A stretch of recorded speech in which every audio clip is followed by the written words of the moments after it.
A man finds a lost phone on the street. Instead of returning it, he smashes the screen into pieces. Half an hour later, he calls the owner, calmly tells her he found it and left it at a repair shop, and urges her to pick it up right away. The owner shows up in a good mood with no idea she has walked into a trap. The man hands her a repair form and asks for her details before anything can be fixed. It even asks for her phone passcode, which she hands over without thinking, just wanting her phone back fast.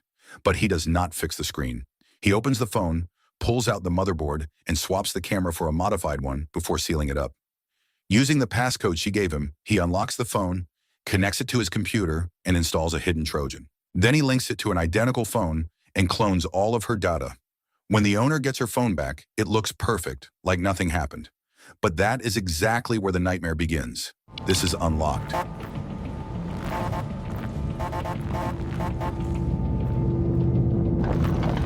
Through the malware, the man can now control her phone from anywhere. The camera becomes a live feed, and everything she does is mirrored onto his device in real time, leaving her with no privacy at all. After days of watching, he learns everything about her. Her name is Nami. She works a full-time job by day and helps at her father's bubble tea shop in the evenings. He knows her favorite drink, the games she plays, and the few people she is close to, including her boss and her best friend Yunjo. With all the information he needs, he moves to the next stage. He is going to get close to her and slowly turn her world into a living nightmare. That night, the man transforms himself into exactly the kind of person Nami would be drawn to. He shows up at her father's shop, orders a grapefruit juice, and sits down to play games. It does not take long before Nami notices him. They start talking, and the connection feels almost too perfect. Their interests match, their personalities align, and to Nami it feels like fate. But her father senses something is off. He warns her the man feels too perfect, like it has all been planned, and tells her to keep her distance. Nami refuses to listen, and it turns into a heated argument. What she does not realize is that the man is watching it all through her phone. And in that moment, he makes a decision. The father has to be removed. Later that night, Unjo stays over, and the two talk for hours, ignoring their phones. It is the perfect opening. The man takes control of Nami's phone and sends her father a message that looks like a sincere apology with a link he knows the father will open. The father, touched, clicks it, and malware quietly installs onto his device. The man then tracks a delivery to the father's home, disguises himself as the driver, and arrives early. When the father steps outside for the package, he strikes from behind and knocks him unconscious. As he carries the father away, heavy rain begins to fall, and that rain exposes something buried in the mountains. The police uncover a horrifying scene. 8 bodies, all brutally murdered, their identities nearly impossible to confirm. With no clear leads, Detective Captain G-Man searches for anything useful. His team finds a bottle of tree nutrient solution, out of place in such an isolated area. Following that clue, G-Man discovers a nearby grapefruit tree with a nutrient drip and a tag hanging from it. On the tag is a name, Shungho. G-Man is shaken. That is his son's name, the same son who ran away years ago. His son was never capable of something like this. But surrounded by evidence, doubt begins to creep in. He decides to track him down himself. Late that night, G-Man takes his wife's phone and discovers she has been in constant contact with their son all along. The message is full of requests for money and small favors. Using a shipping address from one of them, he tracks down the location. No one is home, so he goes inside, and the moment he steps through the door, something feels wrong. On the table sits nail polish matching evidence from one victim, and photos on the wall show girls resembling another. The wardrobe and suitcases are full of clothes and belongings that clearly do not come from one person. Realizing what he is looking at, G-Man documents everything. At that same moment, the man returns home. At his door, a thin red string he set as a signal has fallen, and he instantly knows someone has broken in. He peers through a window and sees G-Man inside. By now, G-Man has found the most critical evidence, a notebook filled with detailed records of every victim, along with planned steps for each murder. As G-Man focuses on the notebook, his phone vibrates. A photo arrives from an unknown number, captured at the exact moment he is holding it. He is being watched. He rushes outside, but the street is empty. More photos come from a rooftop, and when he races up, he finds only a phone left behind, controlled remotely. He runs back too late. Everything has been wiped clean. After this close call, the man knows he cannot wait. He decides to eliminate Nami before the police get any closer. Meanwhile, Nami remains unaware. When she wakes, her expression changes. Her boss has called dozens of times and it is already late morning. Panicking, she rushes into a taxi, only to realize this is far beyond a missed call. Her social media is flooded, and her company group chat is filled with angry comments aimed at her. During the night while she slept, someone used her accounts to leak company secrets, humiliate her boss, and insult her coworkers without mercy. By the time Nami reaches the office, everyone is waiting. She tries to explain that she has been hacked, but no one believes her. To them, it looks like she did it all herself. Watching through her phone, the man checks another name off his list. With her job and reputation destroyed, there is only one person left in Nami's life, Unjo. Desperate, the two go to the police.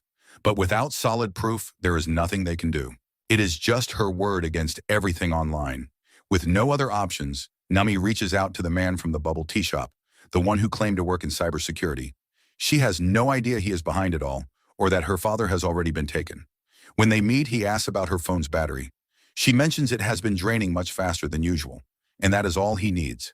He tells her the truth, that her phone is infected with spyware that can monitor everything she does. Nami insists she never installed anything suspicious, and he calmly says he will run a deeper analysis and get back to her. But Nami senses he is hiding something, so she follows him. This time he stops holding back, suggesting that this kind of spyware could only be installed by someone close to her. The moment he says it, doubt grows, and almost instantly that suspicion lands on Unjo. She connects small details, how Unjo showed up uninvited, how everything feels slightly off. She turns and confronts her. Unjo is shocked and hurt. She's been running around trying to fix things, only to be accused of causing them.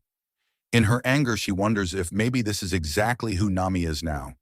Someone who ruins others and shifts the blame. Their friendship shatters and she walks away in tears. His plan has worked exactly as intended. Nami has lost her job, her closest friend, and now she is completely isolated. But just as he prepares his next step, the pressure becomes too much and Nami finally breaks. In a moment of anger, she throws her phone to the ground. As she stares at the shattered screen, a realization hits her. The last person who had full access to her phone was the repair technician. Bringing two police officers, she heads straight to the repair shop, where she runs into G-Man, following a different trail to the same place. As they compare what they know, the truth comes together. The man who found her phone, the technician who repaired it, and the cybersecurity expert she trusted are all the same person. Even then, Nami does not grasp how dangerous he truly is. G-Man, meanwhile, still cannot confirm whether his son is tied to the murders, so he keeps that to himself. Together, they make a plan. Nami will act like she knows nothing and invite the man over, while G-Man waits nearby with his team. With her phone off, they believe he cannot find out. Soon enough, he arrives at her building, but things fall apart almost immediately. G-Man catches only a brief glimpse of someone and moves in early, before the man even enters the apartment. At that same moment, the man is about to contact Nami, but through the camera, he spots G-Man nearby. Instantly, he tries to leave, and G-Man's partner stops him just in time. But when the man turns around, everything halts. It is not his son. With people watching, the officers back down. Believing they detained the wrong person, they apologize and let him go. But before they can settle back into the car, Nami calls out from upstairs. She has just received a message saying the man cannot make it due to an emergency. By the time they realize what that means, their entire plan has been exposed. Back at the station, the investigation reaches a breakthrough. The murders are officially linked to Shungho, and Ji-man is forced off the case. As the suspect's father, he can no longer be involved. Concerned for her safety, Ji-man tells Nami to stay elsewhere for the night. She switches to her old phone, hoping it will keep her safe, and he drives her to her father's house. Everything seems quiet. Her father appears to be asleep in his room, so she heads to her own bedroom to rest. But not long after lying down, her phone lights up with a message from the man. Somehow, he already knows she switched devices. He sends a number and tells her to call it. She dials and a phone starts vibrating nearby. The sound leads her eyes upward. It is coming from the ceiling. Panic sets in. Nami rushes to her father's room, pulls back the covers, and finds only a pillow. Realizing something is terribly wrong, she locks the door and reaches for her phone to call the police. But before she can, the number disappears from the screen, and her phone begins taking photos on its own. Earlier that day, while she was at work, he had broken in and planted spyware on the old phone too. Now he is using it against her. Suddenly, a recording plays. It is the argument she had with her father, the moment she ignored his warning. The sound hits her hard, filling her with regret. All she can think about now is finding him. She follows the sound into the living room, and that is where the man is waiting. He shows her proof that her father is alive, but completely under his control. To protect him, Nami does exactly what she is told. She sends a reassuring message to Jimon, then hands over her phone. From there, the man turns everything into a twisted game, setting rules that make her survival almost impossible. Nami knows she has only one chance. Hidden in her hand is a small knife. When the man steps away, she grabs a heavier object, ready to ambush him. But something feels off. The bathroom door is open. Carefully, she looks inside, and what she sees stops her cold. Her father is there, bound and unconscious in the bathtub. She realizes she cannot risk anything, so she drops the weapon and gives up. The man forces her to bind her own legs, then her hands, raising the threat against her father whenever she hesitates. Soon he finds the small knife she was hiding, and as punishment he turns the water on full force. It rises quickly around her helpless father, and Nami breaks down, willing to do anything to save him. 미안해요. 내가 잘못했어요. 아빠 불러주세요. 제발요. That is exactly what the man wants. He sets a condition.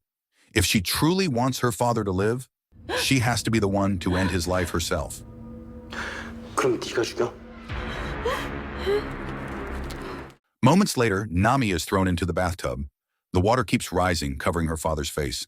With her hands and legs bound, she cannot move, cannot help, cannot escape. Satisfied, the man photographs her desperation and sets it as his wallpaper. He walks into the living room at ease. That is when he notices something on the floor, a business card Jimon had given Nami, with a handwritten note that makes everything clear. In an instant, he realizes her message to Jimon has exposed the plan. Before he can react, the police storm the house. The man slips into the shadows, ready to strike from behind. But this time he is too late. Jimon arrives just in time, and the man is finally taken down. During interrogation, the man confesses to everything, including the most devastating part. G-Man's son had been killed by him years ago, his identity stolen ever since. When G-Man sees the evidence, his son's phone and the horrifying image on it, his composure shatters. He lashes out in anger and grief, barely stopping himself from going too far. Back in the bathroom, Nami is pulled from the tub. Her father has been underwater far too long, and for a moment it seems like he is gone. In the living room, the man sits with a cold, arrogant look, as if none of it matters. That is when something changes in Nami. The fear is gone, replaced by something much colder. Without a word, she takes a gun from an officer and walks toward him, stopping right in front of him, steady and unshaken. In that moment, she takes everything back. Then she hears her name being called. She turns and sees her father alive, revived just in time. In the end, the case sends shockwaves across the country, and even her father's small, bubble tea shop becomes a place people travel to see. Nami walks away without legal consequences, thanks to Jimon. But one thing never truly leaves her, the feeling that she is still being watched like a camera is always there, following her every move.